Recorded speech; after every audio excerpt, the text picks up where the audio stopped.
Hey everyone, it's Jason and welcome to another RoboRally unboxing. This is for the two expansions, Chaos and Carnage and Wet and Wild. If you're not familiar with RoboRally, definitely go back and check out the base game. I will put the link in the description. But the general gist of it is a robot racing game that you program your robots to do stuff. So you play out 5 cards, you'll tell them different movements. Each player takes a turn at the same time, so they activate card number 1, which might tell them to turn left, turn right, move forward 1 space, move forward 3 spaces, do a U-turn. And every player acts at the same time. Then the board activates the factory that you're running around in, and various things will happen. Conveyor belts will move, gears will turn, lasers will fire, and then after all that happens, then everyone does step 2 of their pre-programmed setup. And then the factory activates. Then step 3, factory, step 4, so on until you do all 5, and then you get restarted all over again. And the thing is, you're pre-programming, trying to hey, for my guy, I want to turn left, move forward 2 spaces, turn right, move forward 3 spaces, and then I want to turn left to get to aiming where I'm going. But the various parts on the board are going to mess you up in the factory. Other characters can mess you up. And then there's also upgrade cards you can get, which will let everyone play a little bit differently. Beginning of the game, everyone has the exact same deck of program cards.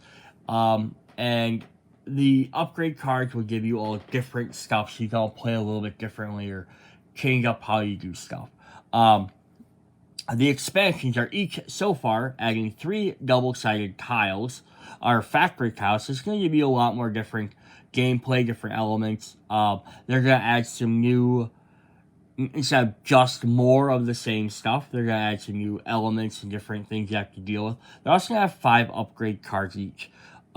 These are also reprints or somewhat recreations of the old original versions I did mention in the core set video. This is a remake game, and some of these are remakes from the original. I don't know if they're exact or if they're just based on them, but they're from the images I've seen, they look fairly close. So we're gonna look at Chaos and Carnage. This is basically how they come shipped. They come wrapped. I call this piece of cardboard that pops off. Just has that. They come with a stack of 5 upgrade cards, which we will go through. And then on the back side, kind of tells you the idea of what's in here. It says teleporters and randomizers is actually going to tell us how they all work. So let's go ahead and look at our brand new factory floor guides.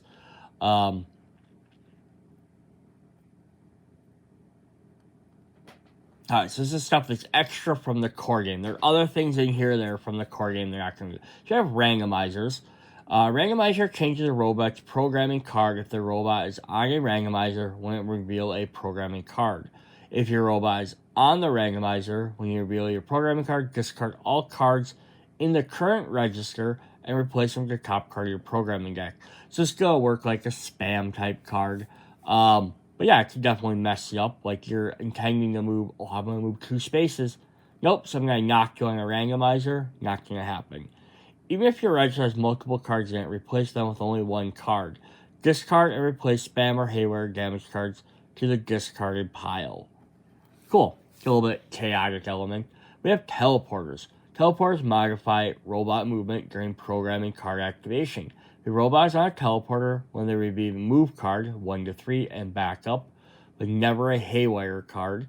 The robot disappears and reappears further away, ignoring all intervening board elements and robots. If another robot is in the square that would arrive, the teleport does not operate, and the robot executes its move cards normally. Rules. Add 2 forward movement cards to the movement granted by the move card. And ignore the all other card on the text. Teleporting robot also ignores all intervening board elements and intervening robots. However, if another robot is on a space of the teleporter, the robot does not teleport as a safety feature. Instead, you resolve the move normally. So if someone's standing on a teleport, you can't teleport into them. So if you have the move back, you teleport forward 2 spaces. If you have move 1, instead go 3 spaces. Move 2, move 4, move 3, move 5 spaces. Only the above move cards are affected. All other program cards are unaffected. So basically that means if you move into a teleporter, you're going to then shoot out farther away. You're going to move that much farther across the board. But it's not it's not teleporting you from one portal to another portal. It's just more or less giving like a boost forward. Element constantly active. Deep pits are like pits in every way, are considered pits when reference or an upgrade. This is the difference in the original pits usually had borders around them. These ones don't. And then has a special timing one. We have crushers. Crushers activate during the board element activation after gears but before board lasers. But only during the register showing on the crushers. Some activate only in one register. Others activate during 2. An example, on the left, crusher only activate during the 3rd register. So kind of like the pushers, they only activate at certain times. The robot is not a crusher when their spaces activate. The robot is crushed. Being crushed causes the robot to be removed from play. Following the rebooting effect is activate after gears but before board lasers. So interesting. So we get some new spaces. So let's take a look at our board. Pick the camera up and we'll take a look at our 3 brand new boards. So we're going to start off with Chasm, which is definitely going to add some headaches in here. So a lot of open spaces, right? That you have to dodge around them deep spaces. But you have all these teleporters that let you move multiple extra spaces. So since everyone, at least at minimum, lets you move 2, like it's safely enough to get across if you're aiming the right way when you're going into them. You can get across. But like you're coming from this way, 1, 2, 3, 4, you better have at least a 4, but that's it, right? So some of them get very tricky on how to hit. So that could be a very interesting, dangerous board. On the flip side, we have Stop and Go, which have a lot of, look at these mixed conveyor belts, greens and blues mixed together, plus crushers, which also have conveyor belt spots on them. So you might hit on, they might push you. That's kind of a fun way to mix those guys together. But crushers going to activate all over the place. Pushers, just a lot of different stuff going on here. So plus some teleporters. We then also have the Laser Maze, which doesn't add any of the new elements to the game. Flip this up just a little bit more so we can see that. Yeah. But yeah, look at this. Lasers, I have some double lasers, some triple lasers. I don't know if any of the boards on the first one even had triple lasers or double lasers. They might have. But yeah, this is going to be a lot trickier, plus all the walls. They're going to keep getting in your way. But definitely fun. Then we have Pushy on the other side. Conveyor belts, crushers with conveyor belts on, some randomizers. A couple of teleporters, not too many. Just a lot of chaos, which is definitely going to make the game interesting. Like, a lot of blank boards wouldn't be fun. And then the last one is we have Gearbox. Which look at that right in the middle. All those gearboxes, gears turning. That's going to be a pain to get through because every time you stop, you're going to rotate a different direction. Randomizers everywhere on the outside to really mess with you. Definitely fun looking. And then the last one is the Labyrinth. Oh my, look at that. Crusher. So yeah, you better try and move through that as fast as possible, right? Some mixed boards. I like these where they kind of come in and go out off the sides. Those are kind of fun. Extra lasers, some double lasers, some teleporters. Yeah, so some definitely interesting new mechanics in there. Then we have 5 new upgrade cards. which we will try and see if we can set this down to look at those. Alright, we get done. And they're going to have a little set symbol on there, which is kind of fun, because that way if you want to take them out, you sure can. Instead of firing your robot's main laser, the target discards all face-down cards in their next register. Cannot be used during Register 5. Oh, that's kind of a different one to swap out. Controlled Chaos. When you draw haywire damage, you may place it face-down under any card in your registers where there is not already a face-down haywire card. Indirect Fire. Instead of firing a robot's main laser, you may pay 1 energy to fire indirect fire. If you do, hit any robot within 3 spaces of your robot in any directional or orthogonal, ignoring game board elements. Orthogonally is up, down, left, right, so not diagonally. Leeching. When you fire your robot's main laser, steal 1 energy from the target. If they have 3 or more energy. If they have 0, deal 1 additional damage to the target. And then finally, we have Mirror. The first time a robot takes damage from another robot, each round that robot also takes the same amount of damage. So cool. A bunch of extra damage cards we're getting from that one. Alright, so that was definitely neat there. Let's check out Wet and Wild. It's the same thing. We'll have the other side. We have our cards taped to that. We have some new rules, new areas. We have water.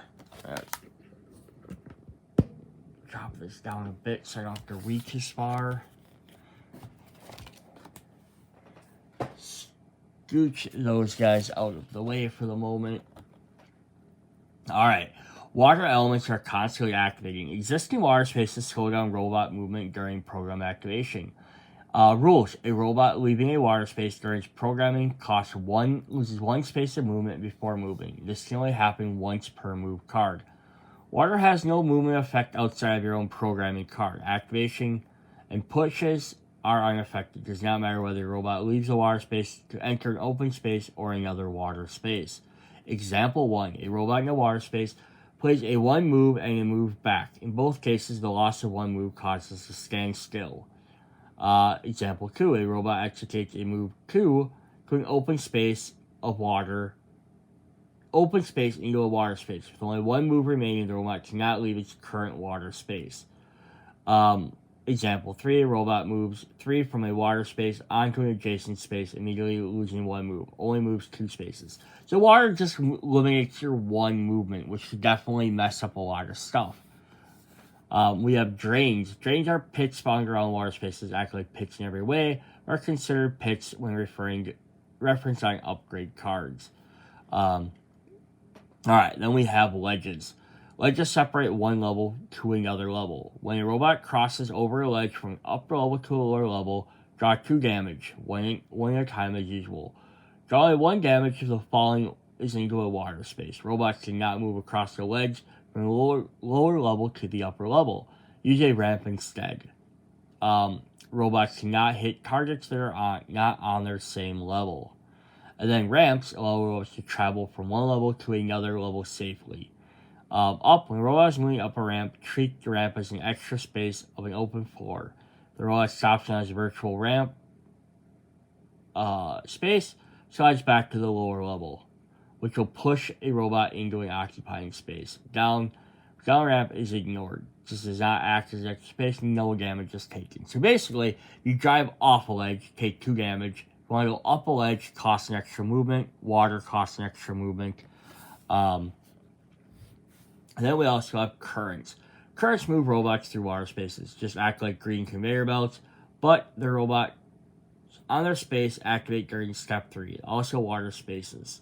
And then crushers, which we saw in the last video, activate on those particular things. So now our new thing is going to be conveyor belts, blue, green conveyor belts, then currents will push panels, gears, crushers, and then boards, lasers.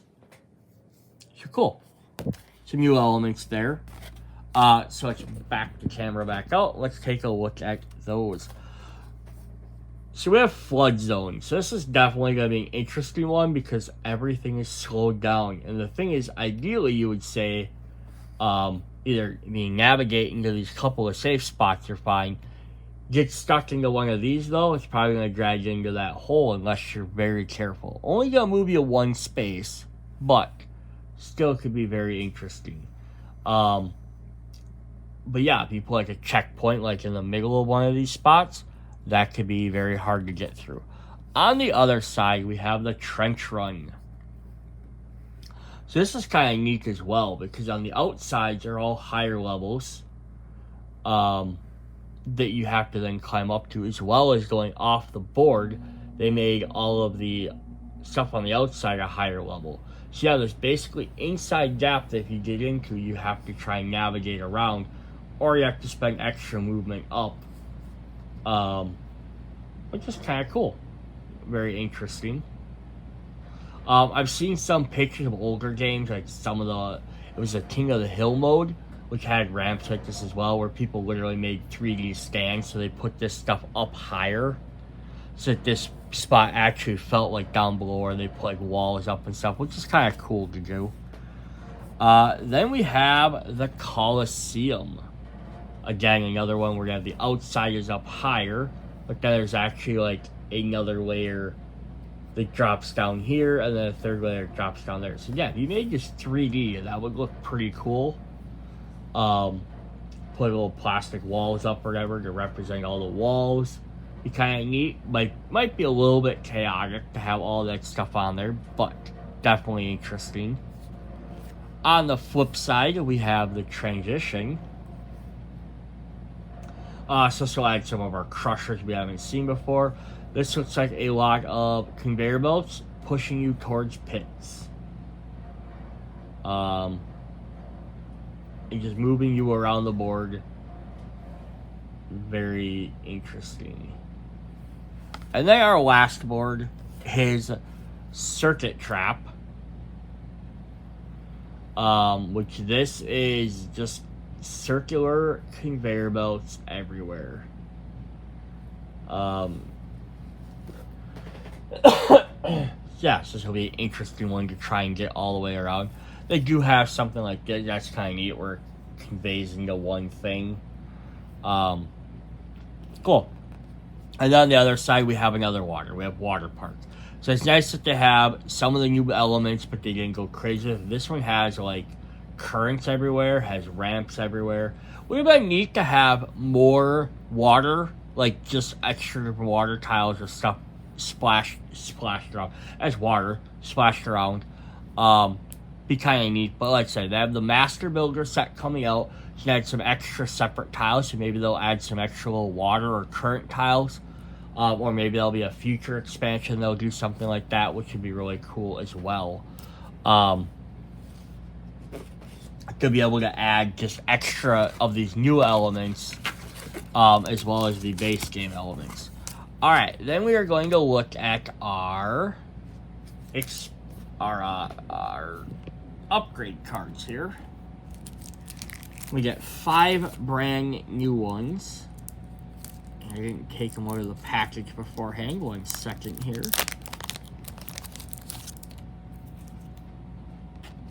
Oh, I'll skip that one for a moment. We have Turbo.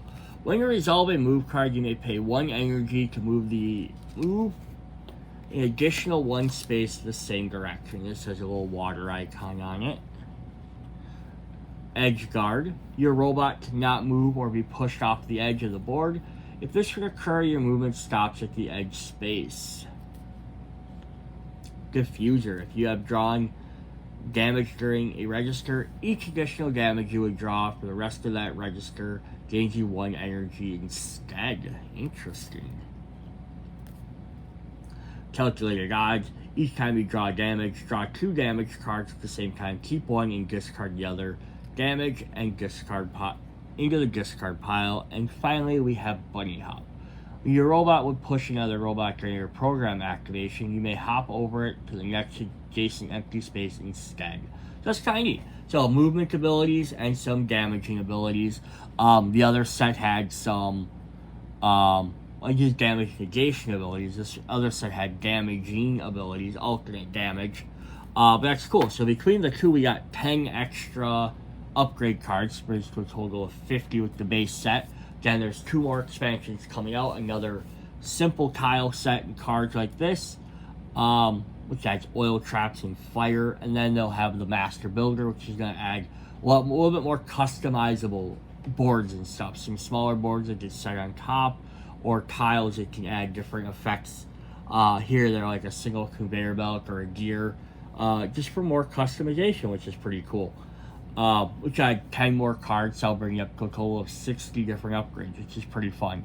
And as I showed in the core box, all the upgrades will fit, but I don't believe we'll be able to fit 6 more tiles in there, let alone all the rest of the stuff. So hopefully Master Builder box comes out. There'll be enough room in there for all the tiles, so you can maybe have one box just for tiles and like tokens and stuff like that, and the other set just for this. That's what we have for RoboRally. Hope you guys enjoyed the video. Keep in tune for more. See you guys later. Bye.